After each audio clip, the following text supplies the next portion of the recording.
They said I was a burden until the day their survival depended on the person they ignored. I grew up as the extra in a family that loved to remind me I didn't quite fit. My brother Daniel was the star. Straight A student, athlete, golden smile. My parents worshipped him. If he breathed, it was an achievement. If I did something good, they called it luck. I heard their whispers through thin walls. He's just not like Daniel. We'll need to support him forever. I was quiet, kept to myself. And somehow that meant I was a burden. Meals felt like interviews I hadn't studied for. Family gatherings became comparison contests where I always lost. Even birthdays weren't mine. They were stages for Daniel's achievements. But silence hides growth. While they laughed at my weird hobbies, I was teaching myself everything. Survival skills, mechanics, emergency training, disaster prep. Not to impress them, but because I knew one day I'd need to save myself. Years passed. Then a storm hit. Worst in decades. Roads collapsed. Power vanished. Towers fell.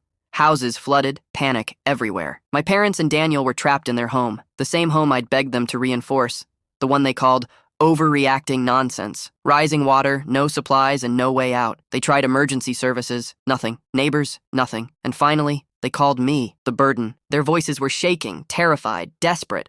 Please, we need you. You're the only one who knows what to do. So I grabbed the emergency gear I'd spent years preparing, loaded my modified truck, and drove into the storm while everyone else fled. Hours passed.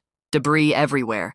Darkness swallowing everything. But I reached them. The look on their faces, soaked, shivering, helpless, was something I'll never forget. Daniel, the golden child, grabbed my arm and whispered, "I knew you'd come. I'm sorry for everything." I didn't yell, didn't gloat. I just got to work. I stabilized the house, secured exits, moved them to safer ground, treated injuries, rationed supplies, and kept them alive until rescuers finally arrived days later. When reporters asked how they survived, my parents said, "Because of him. He saved us. We ignored him, and he saved us." For the first time, they didn't look at me with pity. They looked at me with respect, fear, gratitude, because the burden, the one they underestimated and dismissed, was the only reason they were alive.